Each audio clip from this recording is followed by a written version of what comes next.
You are listening to the Earplug Podcast Network, a Fanboys Inc. production. If you're passionate for what you love and you're serious about it, when you see our cameras at the show, then we want to talk about it. Fair weather fans need not apply. We seek nerds that are true.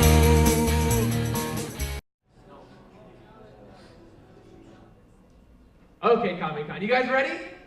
Yeah. No time out. You can get much more ready than that. On the count of three, get much louder and say, we're ready. 1, 2, 3. We're ready. You're so ready. Yes, you are. Do you guys like aliens? Yeah. Do you like Terminator? Yes. Okay, the people I'm about to bring up are not a part of any of that. They're your moderators. So everybody, please give it up for the Angrygeeks. Hey guys, how are you doing? I'm good, Jeremy. This is Jar Jar Jeremy, and this is Jamie Dolan. Are you ready for some royalty? I mean, the dude, he raised Tarzan. Right? Seriously, he did. He molded him. He went toe-to-toe with Superman. Went toe-to-toe with Van Damme. He took out Brian Bosworth. He saved Ripley's ass from the aliens. The one, the only, royalty himself, Mr. Lance Henriksen! No, you guys gotta be louder! Louder! 1, 2, 3! Give it out! Oh, come on! Come on! Wonder Woman.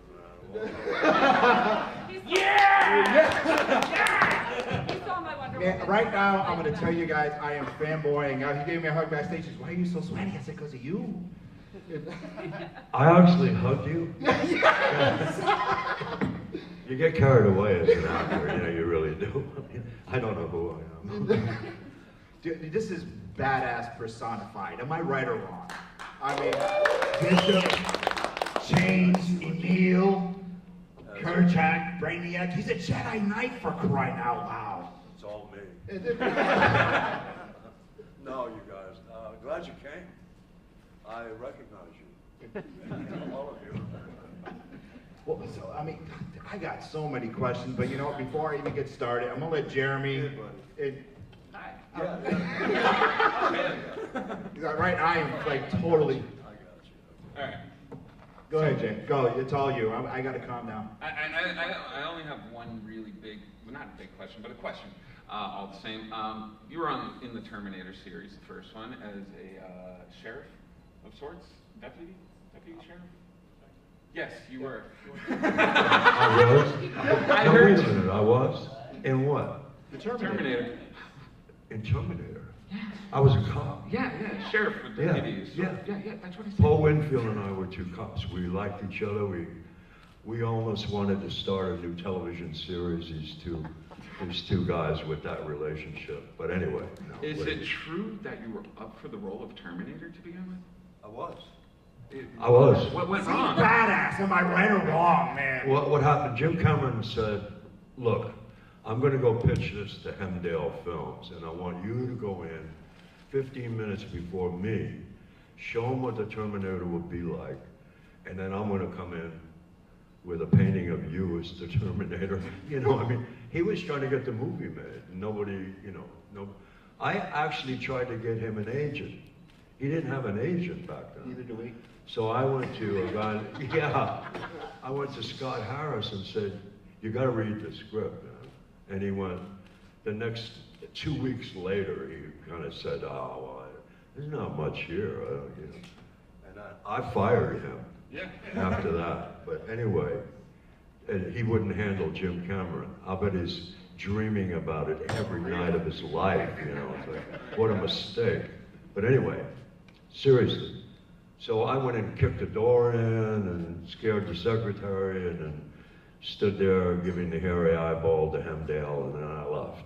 And then Jim arrived, and Hemdale said, who do you want to be the Terminator? And he said, him, and he said, no, anybody but him.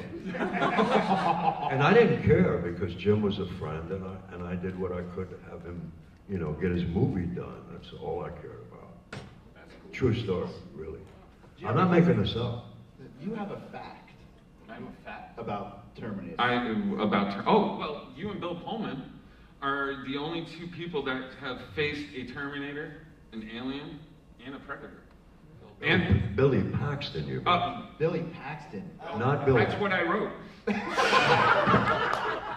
Now you know why he's on the low end of the totem pole on our show. That's what I I thought wrote. this was going to be an intelligent thing we're going to do here. You got Jamie, you got him, and you got me fanboying out now. This ain't intelligent at all. Guys, I'm so happy to be here with you. I'm honored. I really am. Look at you. Look at her. Look at you. Look at Jamie, you got a question? Yeah, actually, was that really you playing the piano in Hard Target?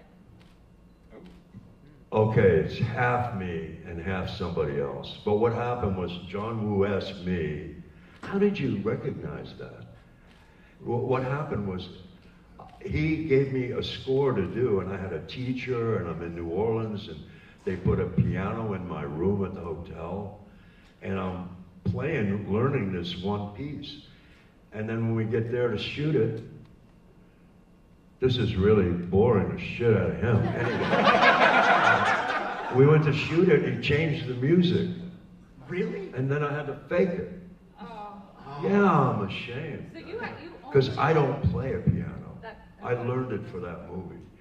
All right, it sucked a little bit, but it looked like I was really doing it, because I was. Yo, I didn't think the movie sucked. Did you? No, the playing of the piano sucked. Oh, okay. It was brilliant because it showed how much of a badass and how frustrated Emil was. Here's the part that you don't know, and that is that while I was playing the piano, John Woo wanted to cut in me killing different animals like elephants and tigers and all of this, like I'm having a beautiful fantasy memory. Yeah, I could kill it. But the studio didn't want it. He put it in there. It looked great. I thought it was great. That was like a monumental movie because that was his first American movie. First American flick, yeah. Yeah, my only problem with that was when Emil died at the end. What? When Emil dies at the end, it's the finishing Spoiler line. alert. Whoops. That was Spoiler it. alert. Spoiler alert. Don't tell him.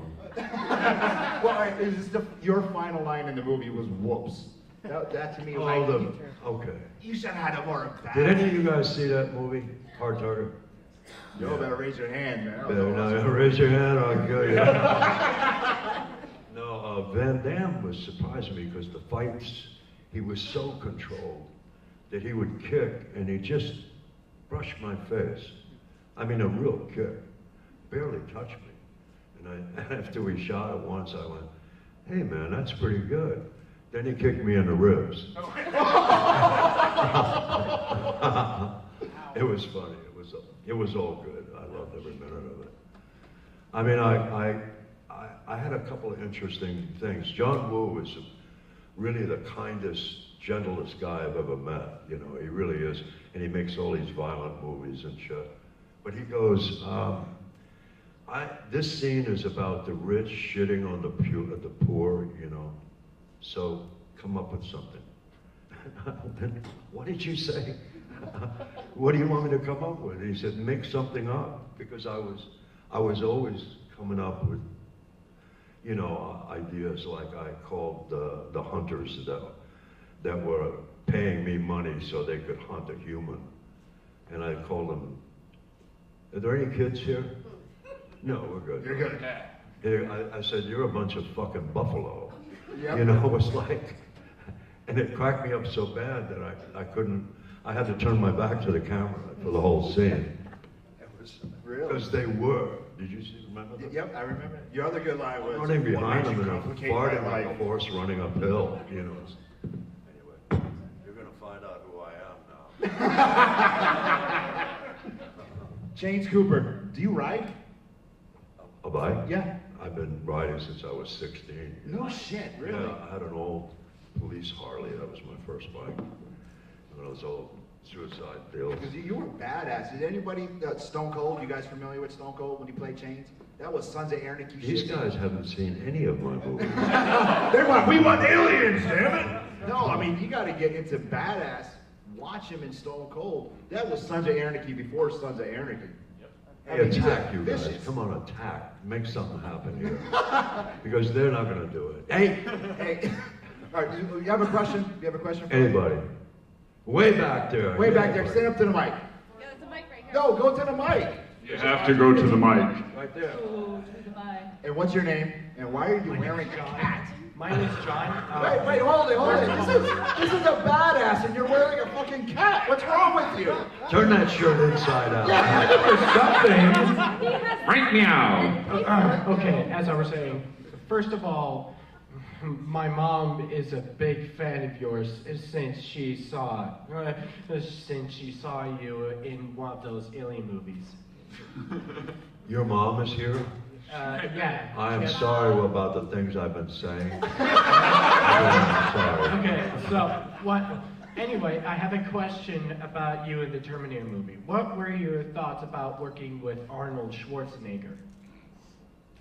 What? What were What were your thoughts working with Arnold? Arnold, back in those days, he was very grateful to have that movie. And he was really fit back in those days. I've seen him since. We've all seen him since. You know, it looks like an old tattoo. No, I'm sorry, but it's true.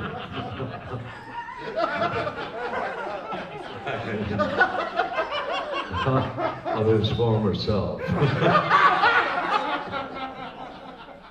Anyway, Arnold's a cool guy. He was very, like I said, grateful to have that part, and he smoked cigars a lot, and that's about all I know about him. But I mean, yeah, and he shot me, killed me, and he was happy about that. Anyway, those were happy days because we were all coming of age in a sense. So was Arnold and everybody. We were all knew we had something here, but we didn't know quite what it was, because the exponential rise of Jim Cameron started with Piranha 2, and that was being like a shoe shine boy. Get what I mean? Piece of crap. And then the second one, then we did Terminator, and then it became Aliens, and then on and on and on. So everybody kind of went with him. You know, he was the core of it. I've done movies without him, no, I haven't. How much Lance goes into each portrayal? I mean, a villain, badass, a gorilla, a Jedi. How much of you goes to each? Yes. Everything I got. I mean, every job is like, this may be the last job you do. So you better put your all you got into it. I mean, why not? I'm not there to get a check. I mean, because God, we all got so depressed on that question. So, God, how much do you put of yourself into it? I don't have anything else. Really? Well, I walk in and I begin. And I don't know who I'm going to be or what it's going to be like, you know what I mean? The minute, like right now, right? Yes. You didn't know what this was going to be. How much am I going to put myself into this? And how much are you going to put yourself into this? It's up to you. This could be a great time or a boring time. Are you guys bored so far? Or are you having fun? Yes, all right, okay. Thank you. I was fishing for that one. Jar Jar, you got something else? No. You got all I the have list. a question. Oh, How did he's you... busy for dinner. Oh, lunch? She's gonna ask you out on a date. Did I say something wrong? No. Because you don't know with He women. said You you have were to go, busy for dinner, so- excuse me, do you mind if I call you baby? Is that okay? Can I touch your shoulder? I'm sure she won't mind. How did you end up doing that cameo at the end of the Mario Brothers movie? Oh, that's interesting. That is an interesting story. And that's why he's leaving, because it's an all right. That's all right. Darn you, everybody. You're starting a trend. It's going to end up being, anyway, you all have to leave eventually anyway, so Goodbye. We can hold him. I think No. he's just doing that. Oh, he's coming back. Okay. This is where I met my wife. Now that makes it a really sad story because I was on my way to Australia to do a movie with Ray Liotta. It's called No Escape, right? Yep. And the producer of that movie also was producing Mario Brothers. And he said, Lance, would you do me a favor? And he gave me a major role in the other movie, so I said, yes. You know, that quick. Yes, what do you want? So he said, we talk about the Fungus King, but we've never seen him in Mario Brothers. They all talk about him. So they said, would you come and play the Fungus King? It'll only take a day, you know. There's a big blob of sort of mushroom type stuff comes sagging down and it clears up. And there I am, I'm the king, I'm the Fungus King. And I asked for a box of Rice Krispies because I figured if I'd been captured in this predicament, that kind of where I was, and I come down and the first thing I did with a handful of Rice Krispies is cough out my lungs. And it went like, you know, like that. So that's part of what I bring to it, you know. Anyway, I looked down and there's this beautiful Russian-like woman, and I'm only seeing her from the back with these great legs. And she ended up being my wife. I took her to dinner that night, and that's how I met my wife. What a depressing story. Oh, dude, that wasn't depressing at all. Looks like you ain't got a chance, Jamie. Jimmy, you ain't got a chance. I saw her legs and I went, I could never handle that. I mean, that woman was so beautiful. Oh, never gonna happen. And she turned around and I went, hi. Like this, a room this big. Hey, hello, I'm the Fungus King. Yeah.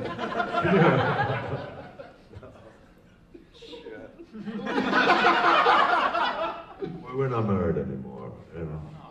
But I have 2 daughters, and I'm broke. And, no, I'm kidding. It was worth it. It was worth every minute of it. Are you kidding?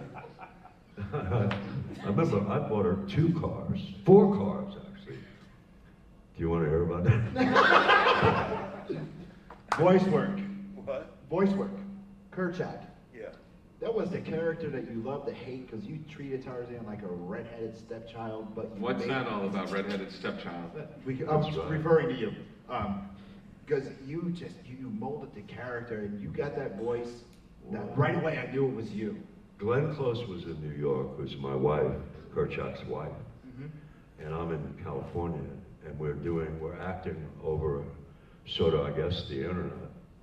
We're talking to each other, and then they had me play gorilla play over at Disney to get the feeling. And I said, I don't need to do that shit. Come on, man. Because I believe a gorilla owns everything he's around. He owns everything. Wherever he is, and whenever he emits his sweat, it's his. I mean, that's all I needed to know. How long did you work on Tarzan for? A week. Really? That was it? Yeah, just that small role, a week. Holy. And then they say, and then I walked in when they had a screening of it with, over at, where the hell was it, Disney. Sorry. And I walked in and they said, and here's Kerchak. And this little guy walks out. I kind of tried to throw my chest out, you know, but it was like, I love playing that. And my daughter at the time was a little pumpkin, you know, and she loved doing it. All those guys are leaving, all the technophobes. Yeah, they trust us. They don't want to hear the soul that we have one, you know. Speaking of pumpkin with Pumpkinhead, the involvement in that, awesome. Do you prefer horror genre over action, over voice work? What body of work do you prefer?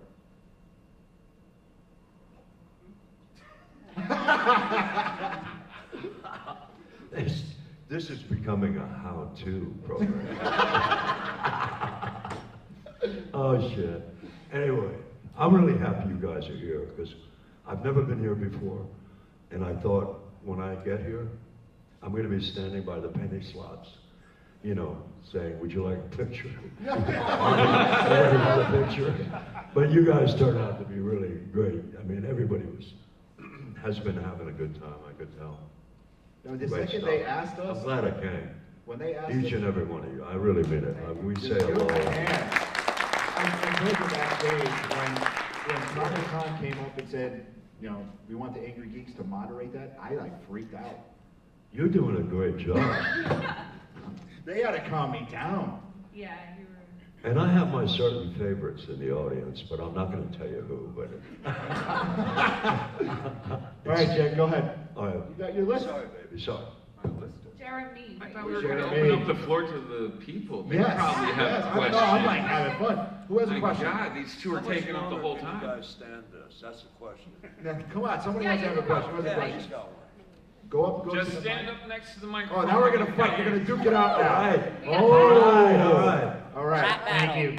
Thank you. I was wondering how What's many your times- name? Oh, my name is Sam, Where are you from? Massachusetts. What's your phone number? What's your bank account? 60769. What's your social security number? He asked the big questions. No, go ahead. I was wondering how many times you've died. How many what? How many times you've died? Oh That's God! a lot. Oh man, I I really got starting to get paranoid about it. Where I'd walk into an office, get a part, and the minute I leave, I was kind of listening at the door, and they would go, "Yeah, it's gonna be great, kill it." And then it got so bad that directors would say to me, "Look, Lance, you've died so many times in this. How do you want to go out in this one?" And I go, "Oh, shit." Yeah, I think drowning, but we're in the desert. Okay, drown in sand. Okay, whatever. But anyway, what's your question? Hi, Lance. My name's Chris, and I'm a longtime fan. I know that you've been in a lot of great movies, some of which moderators have brought up, but you've also been in a lot of great movies from a ways back. For example, The Right Stuff. Yep. I'm just wondering. You mean among the first movies ever made? Yeah, well, sure. So I'm just Silent wondering, movies. do you have any good memories from The Right Stuff, which was a particularly excellent film? Well, Thanks. for a whole era, like around the time of Aliens and Near Dark, there was no CG going on. There was none of that. So it was all practical effects. And I have a whole bunch of friends who are all still doing that. We did a movie called Harbinger Down, and we got it on Kickstarter, just to defend the idea of practical effects. Everything doesn't have to be CG. I mean, come on, I could see through it. You know, you look at the big scene going on, and I could see through it. Those aren't solid trees. You know, that girl didn't jump. That was a CG girl, and she moved different, right? Not like Wonder Woman. No, you know. I should have wore Wonder Woman. Yeah, you first. should have worn Wonder Woman. Oh, I know, man. Next time. Go ahead, buddy. What's your name? My name is Rob. Hey, buddy. I'm coming from northern Rhode Island. It's great. Wow. We got one person. Yeah. Hi. Hi. Thanks, one person. Yeah. It is an honor to see you in person, sir. Aliens is one of my favorite movies. I'd like to ask about the technical, the technical. Sorry. How we did it? Yeah. I'm not the only one flustered. Yeah, you're not the only one. I apologize. It's been a long. But I'm trying not to go into big. You come and see me at the table after, I'll tell you all about it. Oh, okay. Because technically, Well, they said no meat. it gets boring. I mean, I could tell you everything how we did it, but have you got a half an hour on that one? You know, I mean, it's a lot of shit. Yeah. So, How, I mean, the that whole getting ripped in half, the whole section, Yeah. that took a week. Really? Yeah, it did. A week, all day, every day. I mean, I'm not kidding you. Because if you remember back, it's an epic scene. And all of those parts will film during that week, so it's a lot of work, you know. And I was sitting around with a mouthful of, you know, white cream yogurt crap that was left out, and I was sick as a dog. I mean, anyway, it all went good. I will come and visit. I'll tell you all about it, because I'm here for the rest of the day. Great. Yeah, you got it, buddy. This side. What's your name? Did I escape that question? That was pretty decent. I like your way. You don't need to know. You did good. I have a bullshit detector in my body, and when I know that if I go into certain things, I'm going to bore you. I mean, it's going to flat break the needle. Anyway, hi. What's your name, dude? My name's Kyle, and I just had a quick question. You've been in so many different, genre films, horror, sci-fi, you've done great animation. What do you go home and watch at the end of the day? That's actually a good Oh boy, oh boy. There's a girl that lives next door to me. Without intimidating yourself. She lives directly across the valley. And my binoculars are really good ones. I got them from a movie, by the way. No, I don't watch the news, that's for sure. I don't watch, that's what I don't watch. And I'll watch, like, God, I'm so bad. I can't believe I'm gonna. You like Wonder Woman? American Pickers. Yeah! They used to have a show with Wonder Woman in it. You know? I keep looking for her. If Wonder Woman is on, I've seen it like 20 times already on HBO. That's sick. That's like sick, man. And I take pictures of the picture as it's and then I record the sound of her running. It's like, it's so cool. I think you hang out with Jeremy too. I know, Jeremy, we're brothers from another mother. We can trade memorabilia. Yeah. This obsession with Wonder Woman has, it's difficult. Don't feel sorry for me because Can I say something? When we were backstage, Jamie showed a picture of her cosplay as Wonder Woman, and Lance goes, "Can I touch it?" I saw it, I went, she looks just like, ooh. It's like, I went, oh. It's like, oh my God. An Israeli soldier woman gets the part of Wonder Woman. And I didn't pay much attention to the little girl part when she was a kid, running around becoming Wonder Woman. But when she became an adult, and she started riding horses in that movie, oh God.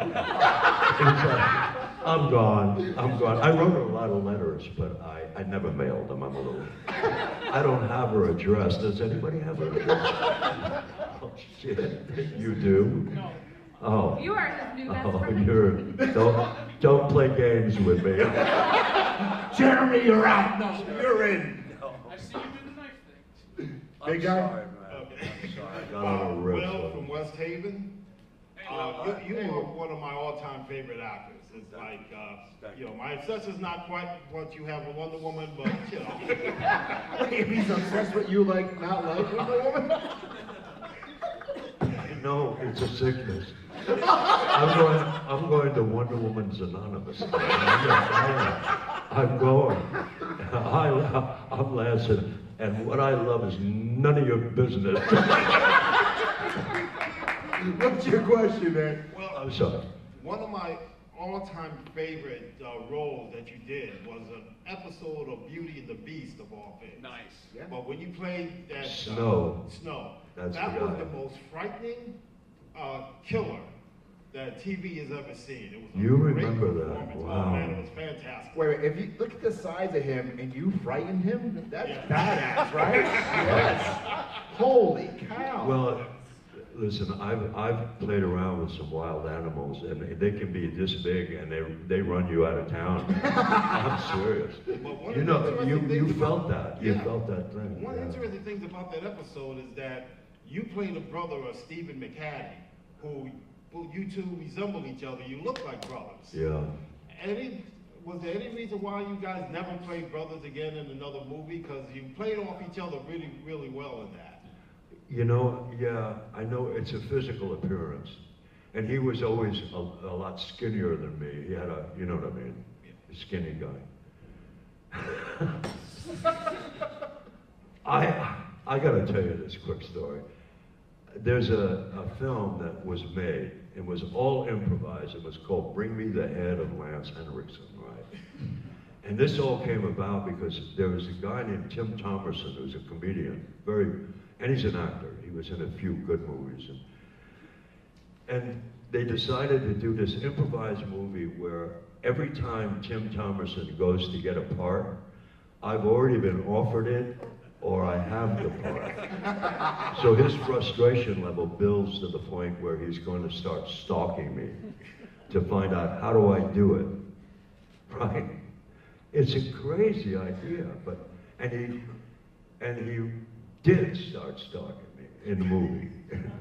And my game with him was to torture him about being in the moment, alive now, stop future tripping. Don't worry if you get a job, just be you when you get there, you know? I mean, so I kept laying traps for him. You know, like, I would say, look, I'm going over to this place, you wanna come, we'll go have some food. So meanwhile, right out in front of the restaurant, I sit on the curb with him, and I said, look, let's just do something here. Get to the deeper you. So I walk into the restaurant, go out the back door, and he never sees me for a week. So he's sitting on the curb there for like a couple of hours going, where did he go? I mean, you know. So it was like improvised, everything improvised. And that's great fun, like now, like what we're doing. I mean, you guys could be more a part of it if you wanted to be. You could rag me. If we were in England, oh, that's a great story. An audience in a bar, it's Kirk Douglas's son, decides he's going to be a comedian. So he goes into this bar, and this is where he's going to be a comedian. They said, you can do a what do you call it, a set. So he's so bad that the people are mocking him. And he had like a little brain fart, and he goes, don't you know who I am? And the guy, he says, I'm Kirk Douglas's son. And the guy in the back goes, no. I'm blowing the whole joke. I'm Spartacus. And then the whole audience started going, oh, I'm Spartacus. By the end of this little moment, everybody in the room was going, I'm Spartacus. And the guy he walked off the stage. I was there, he was gone. But the British have that sense of humor. They're gonna give it back to you. Americans are more polite, you know, unless you owe them money.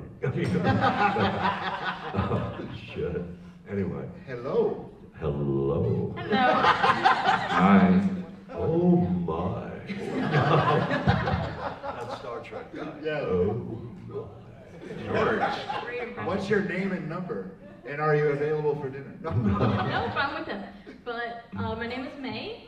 Hi. And I was wondering how physical your role in Detroit Become Human was. Like, did you get to actually act out scenes, or was it all just your face on a body? My face on a body? Detroit.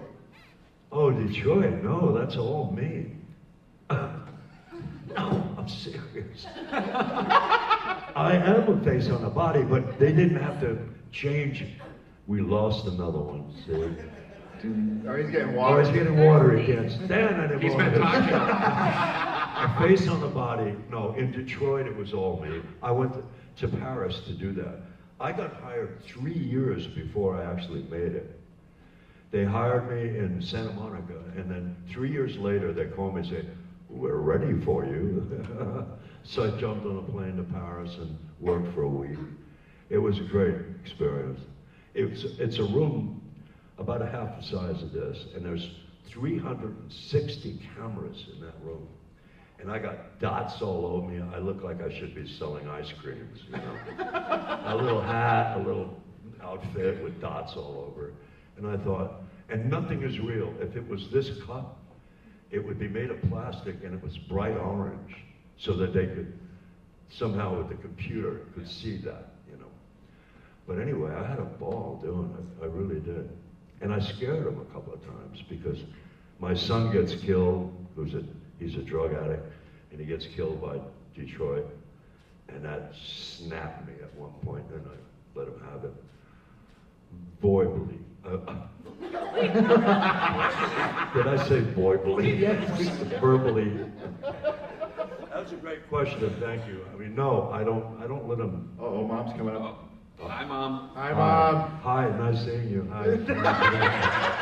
Hi. I'll watch my language. From this moment on forever, I will. I live in Connecticut, but I'm from France. Oh, I'm sorry. Oh, no.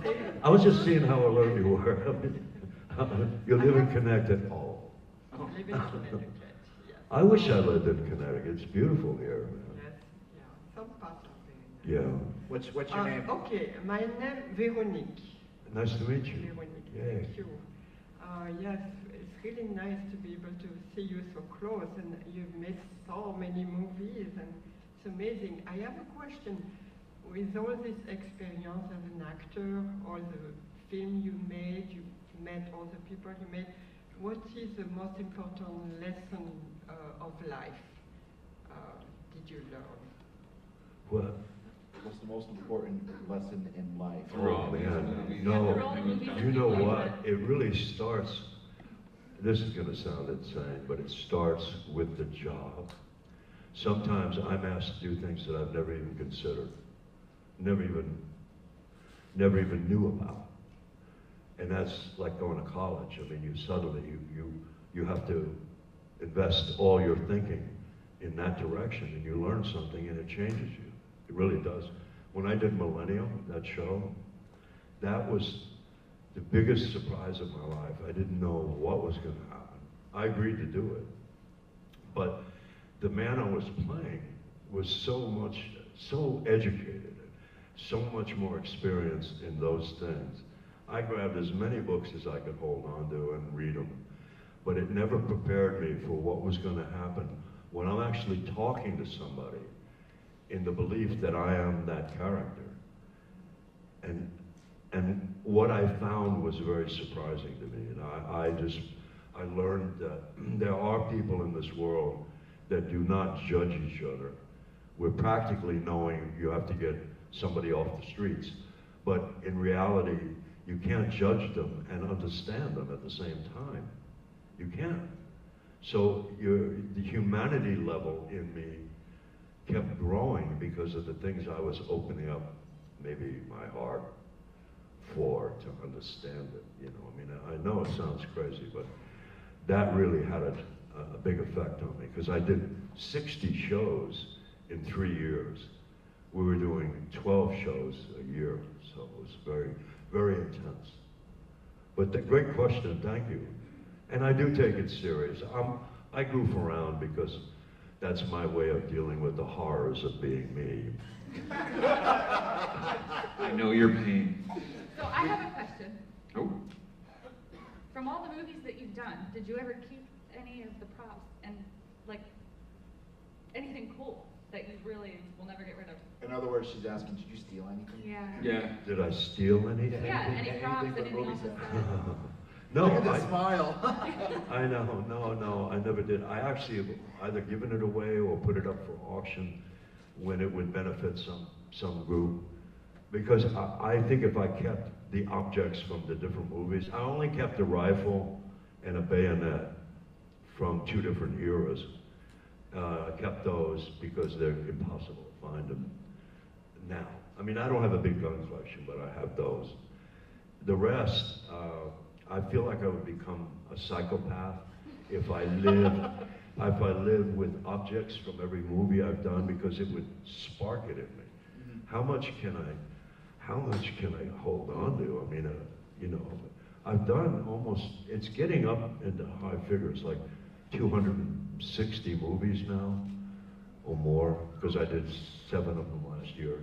They're not all giant roles, but they're very poignant roles, so I'm getting lucky. I don't have to audition anymore.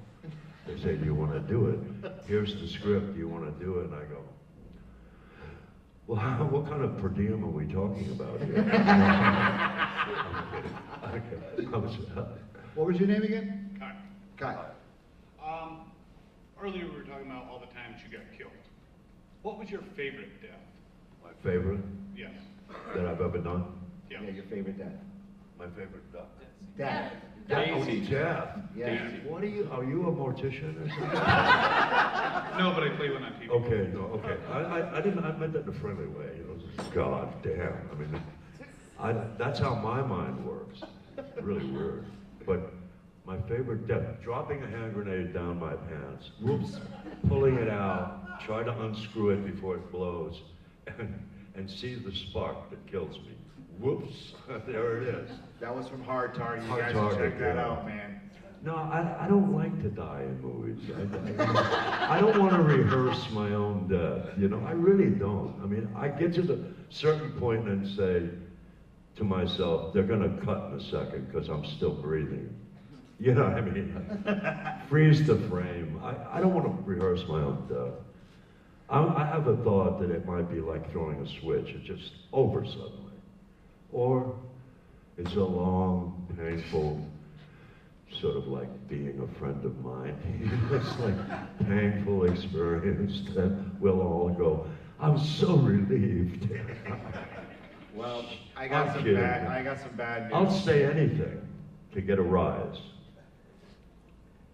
Like, well, unfortunately, guys, I got some bad news. What? We can all blame that guy over there. We're done. He's giving us a sign that we're all done. I have to tell you, you've been really patient. I want a big round of applause.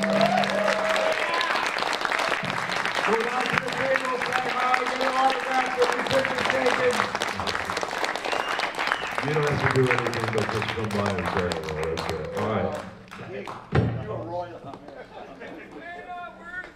You are listening to the Earplug Podcast Network, a Fanboys Inc. production.